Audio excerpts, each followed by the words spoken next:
we don't give nature enough credit.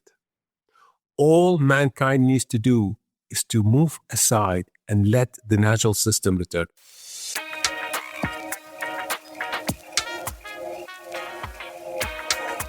Welcome to another episode of Rewilding the World with me, Ben Goldsmith. And I just said that I'm a little bit starstruck and very, very happy to be sitting here with Azzam Alwash, who was born and raised in Iraq, who founded the organization Nature Iraq for the purpose principally of restoring the great Mesopotamian marshes, which had been destroyed previously. Azzam is sitting in Amman in Jordan. Thank you so much for joining me, Azzam. My pleasure, I assure you, Ben. And I mentioned to you when we spoke recently that I was reading about the restoration of the great Mesopotamian marshes, the original Garden of Eden, when I was a teenager at school. So I would love to start there, if we may, Azzam. Can you just tell me a little bit about this extraordinary wetland in Iraq? The origins, the size? So the marshes of southern Iraq are a water world in the middle of what should be a desert. You look at the map of the area, and the area where the marshes are, right, where the Tigris and Euphrates meet, it should be, by all accounts, a desert, just like Jordan, just like Egypt. You take that whole Harding belt. Yet it is a water world. This water world is really the result of the flooding action of the Tigris and Euphrates. Essentially, the marshes are a natural retention basin that receives maybe 60-70% of its water during the spring melt from the mountains of the Zagros Mountains, the mountains between Iran and Iraq and Turkey and Iraq. 60% of that water comes in and is trying to get to the Gulf. It can't. There's a bottleneck called Shatt al-Arab. And so what happens, this area gets flooded annually. The timing of this flood is such that it is as the fish is spawning and as the chicks are hatching. So the fingerlings, the small little fish, would be used by the birds to fatten up. It comes in just as the reeds are coming of winter hibernation, so that these small little fingerlings have a place to hide. It is what I call a symphony of biodiversity. The drumbeat of that symphony is the annual flood that comes in every year. It comes in and pushes away the salt water that accumulated from evaporation from the year before. It deposits a new layer of silt and clay on top of the farmlands, what became the farmlands. And it renews vitality. It renews the vitality of the entire system. That is what the marshes are. So the two main rivers are the Tigris and Euphrates, but there are two other rivers that feed into it. It's the Karun and the Karkha. And so biblical scholars have theorized that this is actually the Garden of Eden that is spoken of. It's fed by four rivers. It is where humanity started. It is people of Sumer were the first ones to settle year-round around this area, and they are the inventors of the letter. They are the inventors of the wheel. It is where Abraham was born. It is the cradle of civilization, or shall we say the Western civilization. And what's the extent of this great inland marsh? How big is it? So it depends on when you measure it. Because the floods are not predictable, you don't know how much water comes in. So in the spring, right at the apex of a very wet year, it could be about 15,000 square kilometers, right? And it shrinks as the water evaporates. So it goes down to 9,000. It is a very dynamic system naturally. So it's moved around. It's highly flexible. The historical extent, I presume, was far greater. And we're going to have a conversation about what may limit the extent today of the size of the marshes. I'm interested in the civilization that grew up there. The Sumerians you've mentioned, the British traveler and writer Wilfrid Thesiger, who was a philosophical guide to our own king, Charles III, and who died not so long ago, maybe 15 or 20 years ago. He came and spent a large amount of time in the 1920s or 30s with the Marsh Arabs. And we know a little bit here in this country about the Marsh Arabs. Can you tell me about this more recent civilization that existed in the marshes? Iraq, as I said, is the cradle of civilization. So, you name them, they've come here. The Sumerian began here. Ur was one of the major cities. Uruk is on the northern lateral extent. Following that, the Assyrians came. The Babylonians controlled this. The Persians. Alexander the Great passed through here. So the people who lived inside the marshes were completely dependent on the reeds as the center of their existence. From the reeds, they create their islands on which they live in the middle of this water world. From the reeds, they build their houses. They feed the fresh reeds to their water buffalo. They use the dry reeds to weave mats for exchange. This culture depended on agriculture and fishing, and of course, trade with the outside world. And if you look at the people that Thesiger lived with, and you looked at his pictures, as his diaries, they are no different than the way the Sumerians lived. Maybe there's an addition of the existence of sugar, tea, and stuff like that. Maybe that did not exist in the Sumerian way of life. But everything else remains unchanged over, I would say, minimum 8,000 years, of which only 5,500 years recorded, because writing was not invented until then. Azzam, we're going to talk a little bit about the catastrophes that befell the Marsh Arabs and their great marshland. I'd love to know where you grew up and what your personal connection is with nature, where that comes from, and your own personal connection with the marsh itself. So my father was one of the first engineers that came back to the country and started working. And his job was management of water resources. He was in charge of irrigation. And as such, just like army brats move every 3 years, I've lived around the marshes and in the marshes throughout my childhood. I was born in a town called Kut. Then we moved to Diwaniyah, then to Nasriya, then to Baghdad, then back to Nasriya. So when people ask me where I'm from, well, my family is from Babylon.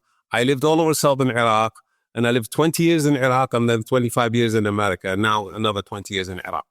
So my memories of the marshes are very, very warm memories, because it was the only time that I had my father to myself, right? So when he goes under the guise of checking flood controls, I had him for myself. And I have an association of the peacefulness of these marshes with the warmness of being with my father. And I really have very clear memories of my head over the side of the boat, watching as the fish darts. And every now and then we go through these tunnels of reeds, and then we go open up to a big lake, and the birds would be going into the sky because we've disturbed them. It is, I cannot describe the marshes, man. You have to experience them to know the feeling of this peacefulness, this oneness with nature. Heck, even the sound of flies, the buzzing of flies is nice. What can I tell you? So I have very, very, very clear, vivid memories of me and my father in the marshes. And that's, here's the thing. So we look down upon, me, I'm a city boy, I'm the son of the important guy. And every now and then when we land into a Marsh Arab village in the middle of nowhere, I'm the superior guy, I look down upon them. Now, and I don't know, the way, say, Americans would look at rednecks. But having grown up and become wiser, I know that they are the original Iraqis. If anybody can have a claim on this land, it's the inheritance of the Sumerians.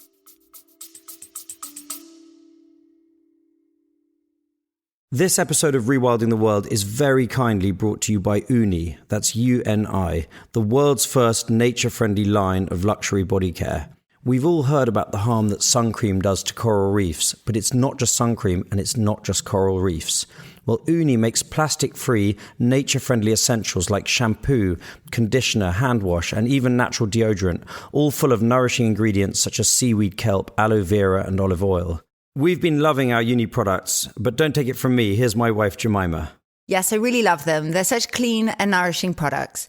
The microalgae body oil is so good and really smells amazing. You can find Uni products at Space NK or at weareuni.com. The story you tell is so moving, and as a Brit, I can associate with that. The birthplace of England is Avalon, the great marshes of Avalon. And for generations, for millennia, this has been really one of the most sacred landscapes in the whole of Britain. And the early Christians built 11 abbeys in this one marshland because they knew it was sacred to the pre-Christian people and to the early Christians themselves. And think of the Arthurian legends and the stories of King Alfred hiding out before marching east and becoming the first king of England.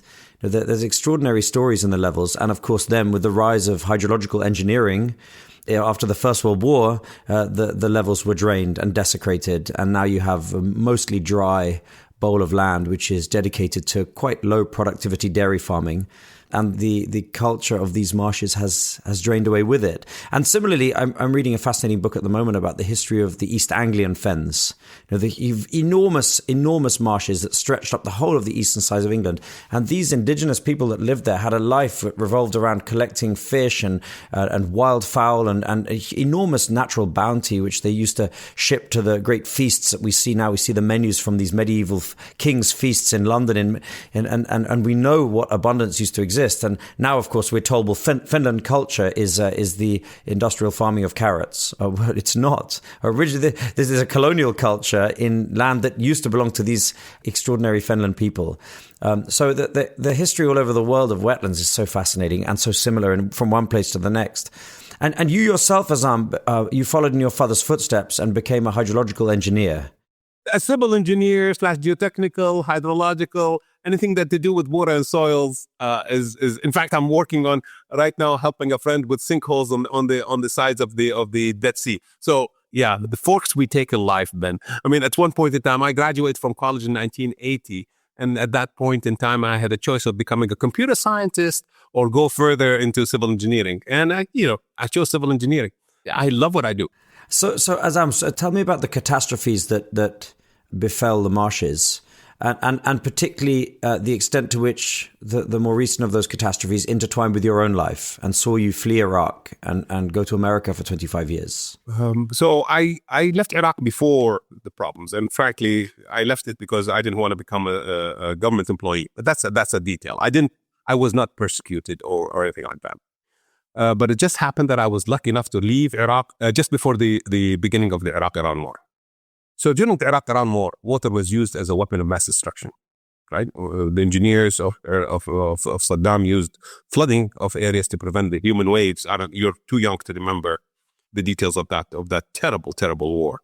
In 1990, when the Iraq-Iran war had finished, maybe 75% of the marshes were still vital and alive. And there was no dams upstream on the Tigris except for dams inside Iraq. So the system operated. In 1992, Saddam was unable to sell a single drop of oil.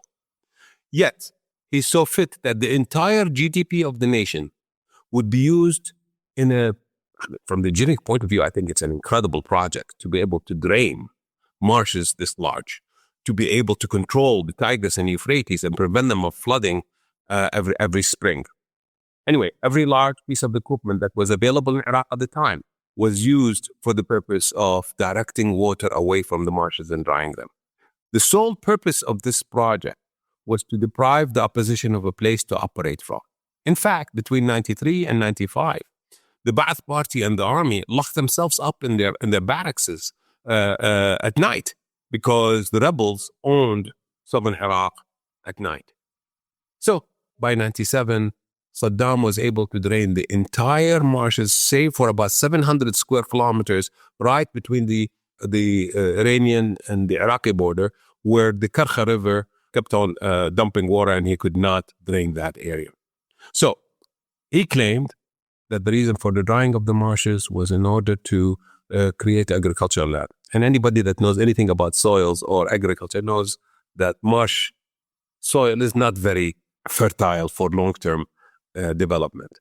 And it's as if Iraq is devoid of all the agricultural land in Iraq has been developed. We all know that the reason for that is to deprive his opposition of a place to operate. So this was an act of genocide, really. This ecocide, it was called. In fact, I signed a deposition in 2005 accusing Saddam of ecocide and attempting to destroy the Sumerian culture. Unfortunately, they executed him before he stood up for trial for that crime. What did the Marsh Arabs do when their home was destroyed? Well, they suddenly, instead of being dependent on harvesting the natural resources of their own land, water world, they became dependent on government rations for their livelihood, right? You can't fish anymore. You can't harvest reeds. Majority of them sold their buffaloes for next to nothing. People migrated. 70,000 of them ended up in Iran. Some people, 30,000 went to Rafah in Saudi Arabia, and some of them ended up in the United States, in San Diego, and in Michigan. A lot of them end up in Europe too, as European countries took some refugees internally, but the vast majority of them migrated internally, and having no skills to sell, they became day laborers. They became completely dependent on the government for their income. So, when the government controls the food for your children, you don't oppose. If you speaking out means that your children are going to go without dinner, you don't speak. Funnily enough, sanctions against Saddam made him stronger. And we were told that by a number of different voices here in the West at the time. And then, Azzam, describe the circumstances that brought you back to Iraq and the beginnings of the restoration of this marshland. That's naivete, Ben. I mean, I thought, yeah, look, I was living in the West. I have achieved the Western dream of what you term success.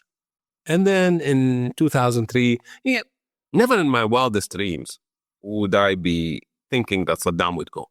It's as if I can put myself in the shoes of Syrians today who are celebrating their newly gained freedoms. That was 2003. I thought that I'd come back to Iraq. So the last 5 years, between 98 and 2003, I was working on highlighting the crime of drying the marshes. You were looking for evidence of mass destruction, right? Of weapons of mass destruction. Ladies and gentlemen of the jury, the evidence is right underneath your nose. Your flights are flying all over the marshes of Iraq every day. You have evidence of ecocide, of use of water as a weapon of mass destruction. Nobody was listening to me, of course, until September 11th happened. At that point in time, they wanted to hear about weapons of mass destruction. Be that as may. 2003, Saddam goes. I thought, I'll come back for 2 years, 3 years, and I'll work on the restoration of the marshes and go to the comfortable life in the West. Well, here we are, 2025, and we're still at it.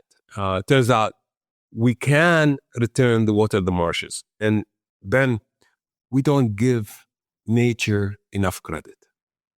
All mankind needs to do is to move aside and let the natural system return.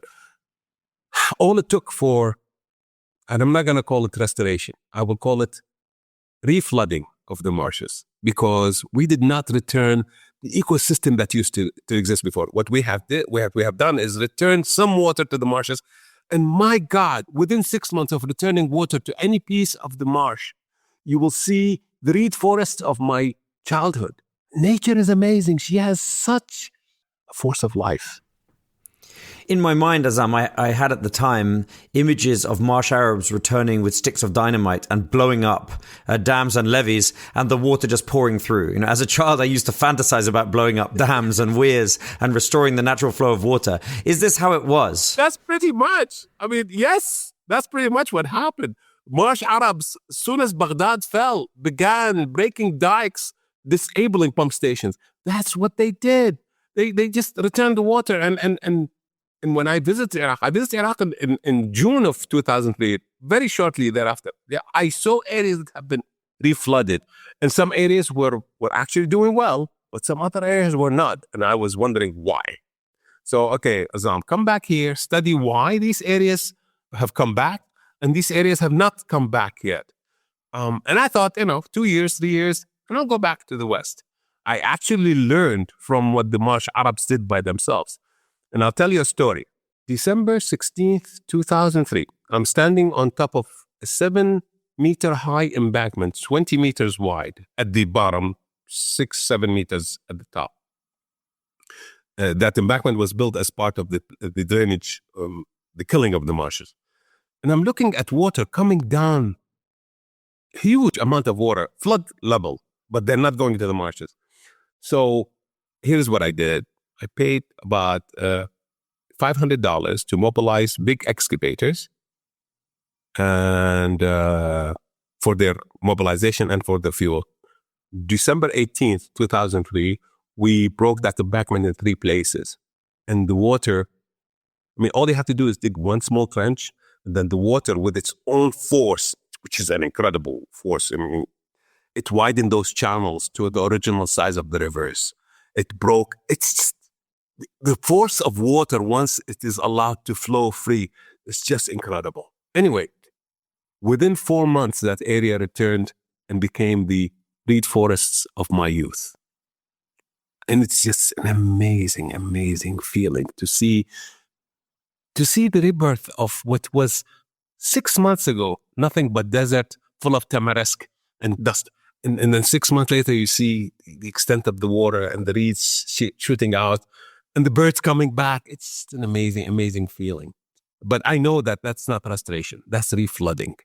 Restoration, by definition, means you return the natural system to its original state.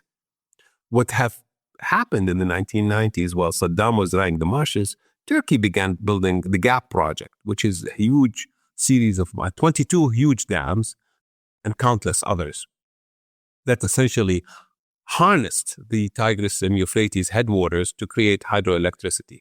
Of course, at the time, Saddam did not even want the water. He wanted his control over the country to continue, and he wouldn't know what to do with the extra water. So, Azzam, you described to me how that the Turkish government decided to start building a series of massive dams on the headwaters of these mighty rivers and countless others on the smaller tributaries, which slowed the flow of the water and held it back and trapped it.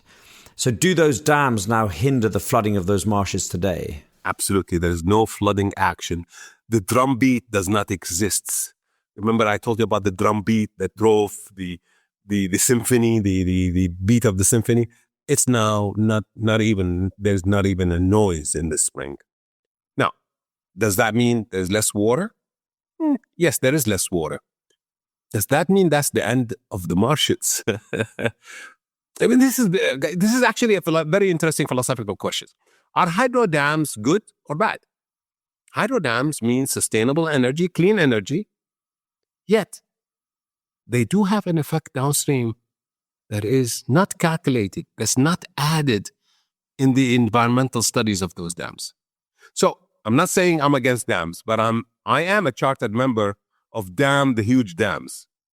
I'm not against small dams, but huge dams that interrupt the ecology of the river have consequences.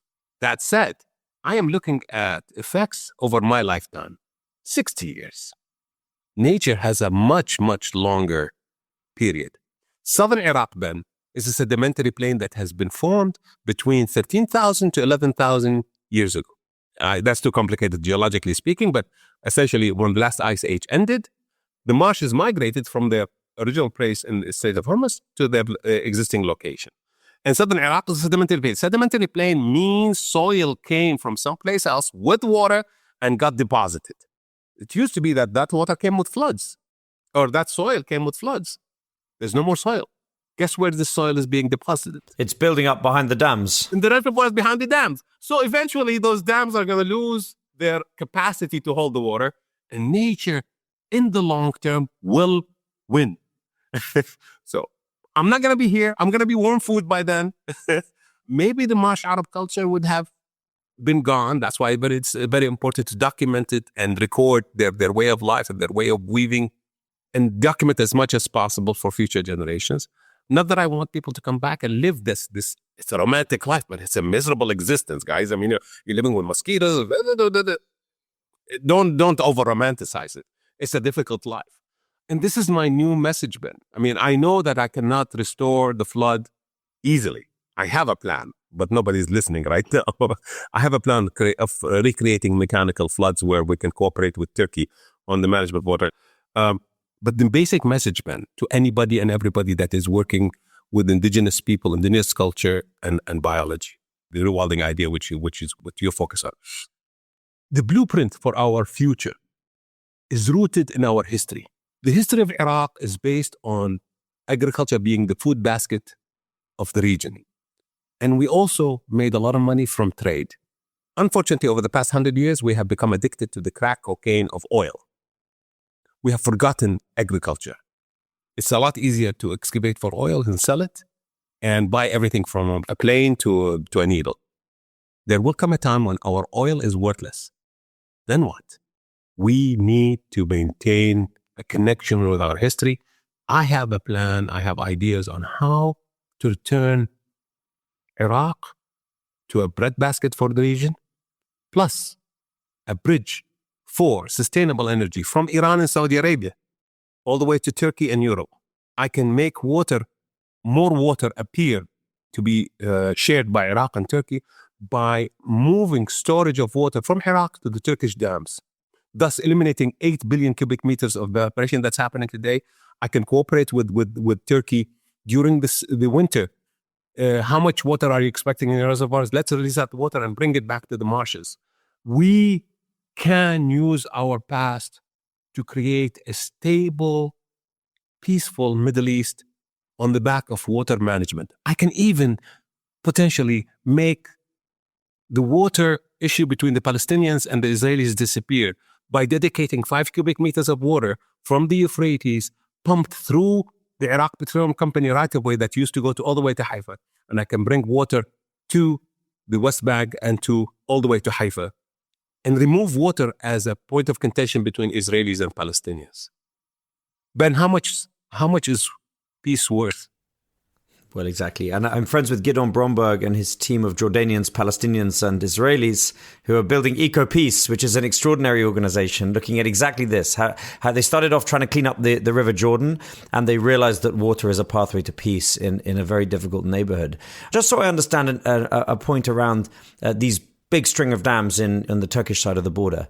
What you're saying is it's not that they're depriving the marshlands of water, it's that they're depriving the marshlands of this seasonal pulse, of the drumbeat, as you call it. So there is enough water, it's just spread through the year rather than a single pulse that comes once a year prior to the dam's construction. That's one. Added to that, accumulated mismanagement of water. The philosophy of water management in Iraq, the philosophy of my father's generation of water management, it's flood control. We had too much water. We didn't know what to do with it. We needed to get rid of it quickly. So all our storage and all our management structure is based on not caring about how much evaporation. We have one structure. Mosul Dam is considered to be the most dangerous dam in the world. That dam has 11 billion cubic meters of water behind it at full stage. It hasn't been full in a while because it's dangerous. That dam evaporates 1 billion cubic meters of water a year. If I take this water and store it in Eliso Dam, which has equivalent storage space, and lease it from Turkey, I can save 1 billion cubic meters. I have created 1 billion cubic meters extra that now is disappearing. Why? Because evaporation in Turkey is a lot less. Evaporation in Iraq is 3 meters a year. Evaporation in Turkey is 50 centimeters, 7 centimeters. Besides, our area, the Mosul Dam valley is very shallow, so the surface area of the reservoir is huge. You take the same amount of volume, you put it in Turkish mountains, they are deep, so the surface area is smaller. So I can cut evaporation by 90%.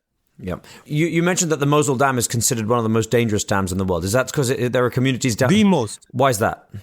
Because it is set up on top of gypsum soil, and the minute they start filling the reservoir, the water goes underground. It washes away the gypsum, creating piping underneath the dam. And they have been grouting on the blind since 1985. The Iraqis knew this, by the way, when they built it. It's not that they're stupid engineers. They're very smart engineers, but they had a war going on. And if there was a flood during the war, their front lines would be disconnected from supplies and they would lose the war to Iran. So they built the dam in the wrong place. I mean, they didn't have the balls or the imagination to go ahead and build a dam in Turkey. And by the way, we do have a treaty with Turkey that allows us to build dams on the headwaters. Anyway, it is the most dangerous dam in the world because it's sitting on top of 200 meters of gypsum bedrock. Okay.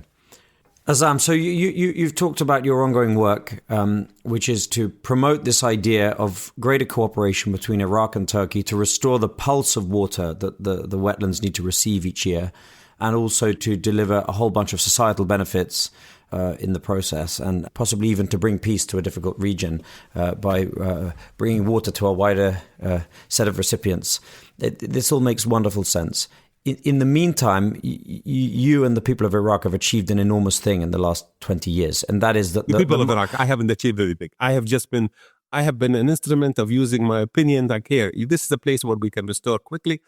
I didn't do the work. The people of the marshes did the work. And as long as there are marsh Arabs, I remain very secure in the knowledge that the marshes will continue to exist. And it's one of the greatest stories of restoration that the world has ever seen. The wetland is once again pulsing with life. Before we end our conversation, can we talk briefly about some of the wildlife of the marshes? Starting with the migratory birds. I can imagine that for a migrating bird, your region is not the safest or the easiest place to traverse during migration season. And so a great big shimmering wetland must be a paradise for them. Can you describe that abundance to me? You must have seen it as a child. Okay, so as I told you, one of the clearest memories of me and my father is going through this reed tunnel and reaching and being very hot because there was no wind. And then suddenly you go into this lake and the wind hits you in the face and you cool down. And then because we disturb birds, suddenly the sky turns black because of the birds flying over. And I don't know what the birds were, but considering the timing and my knowledge now, it possibly were mallards, because the mallards come in and they come in and spend their winter in the marshes, and they bring that up their chicks, and then they migrate back to Europe and Siberia. We also have indigenous birds, Ben. When the marshes dried, the Basra reed warbler, which is an indigenous bird, migrated. You know where it went? We found it in a wetland in Israel. And what about the mammal species? Presumably you have otters. We have a Maxwelli. We have the indigenous otter, Maxwelli. It's back. It's alive. We have found it, but we can't really know how many. They're a very shy animal, and they know that mankind is very dangerous, so they stay away. We have the Euphrates soft-shelled turtle. It's coming back. It's back, not coming back. It's alive. We know it exists. Now, numbers-wise, not much. There are some hunters that have abused the system. I know of a couple of people that have created artificial lakes from which they hunt the mallards. And what about deer? You have a Persian fallow deer and those kind of grazing and ungulate species. I have not had reports of that, but I can tell you that up north in the Qaradagh area, in the mountains area, we have the Persian leopard coming back. Was the leopard ever found in the marshes?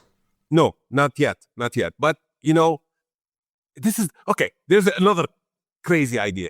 We put 25 million mines between Iraq and Iran during the Iraq-Iran war. I am advocating not removing the mines. Keep them in place, because you know why? All the minefield areas have become marvelous oases for wildlife. I want to create a series of peace parks between Iraq and Iran.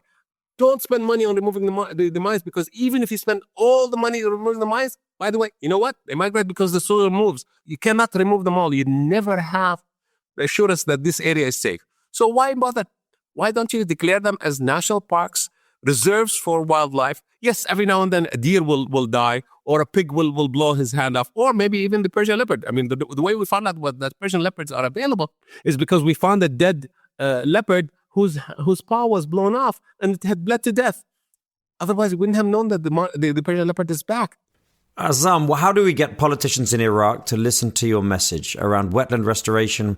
Would have a wonderful effect upon real societal issues such as sandstorms across the entire region. The wetlands, of course, have a dampening effect on that. I had a champion, Ben. I had a champion in Barham Saleh when Barham Saleh was president, and he totally believed in the ideas.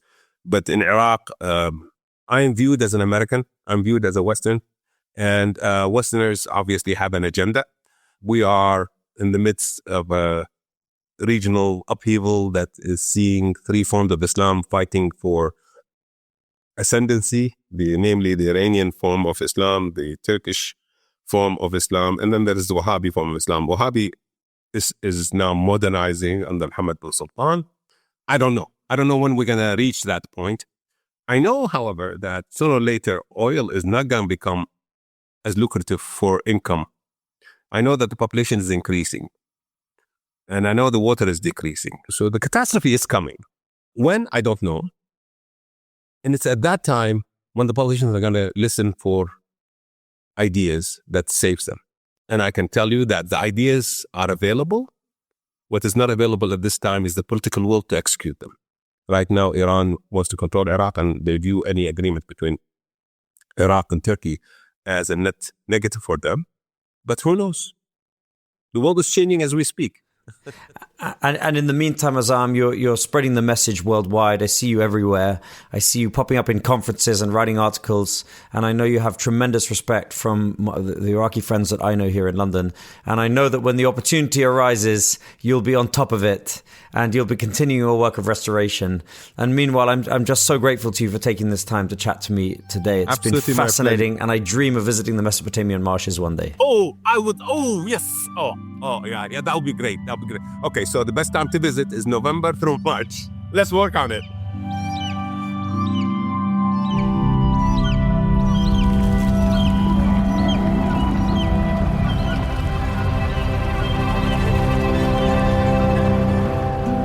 Azzam Alwash is much in demand. He's a real rock star, and quite rightly, because few people can claim to have had such an impact as he has in a landscape that he really truly loves. The Mesopotamian marshes are cause for real optimism, one of the most important wetlands in the world, and they're coming back to life.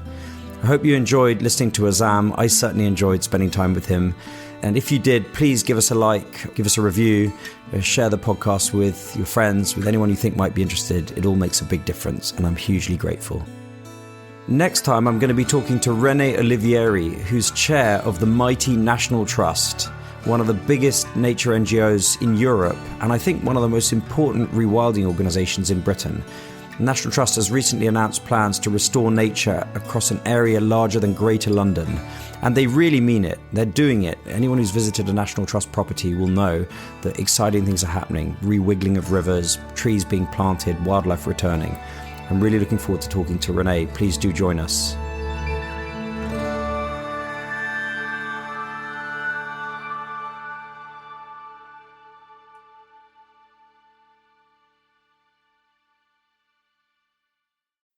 You already know that this isn't about one species. It's about systems, interdependence, collapse.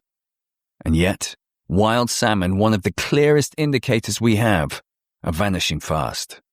Their decline signals something deeper, something more dangerous. I'm Jim Murray. I host The Last Salmon. It's not a side story. It's the biodiversity story that everyone like you should be listening to. Season 2's out now. One of the best ways to support rewilding is to go and visit rewilding projects on the ground. My friends at the European Nature Trust have asked me to tell you about a series of coexistence adventures that they've put together. They're designed to give you the best chance of seeing Europe's most iconic species, bears, wolves, lynx, and so on. All of these are on the rise in Europe because of rewilding projects. These trips are hosted by expert guides and conservationists, and most importantly, the European Nature Trust is giving half of the revenues directly to the foundations working on the ground to restore wildlife. I'd love you to check out these coexistence adventures at the European Nature Trust website.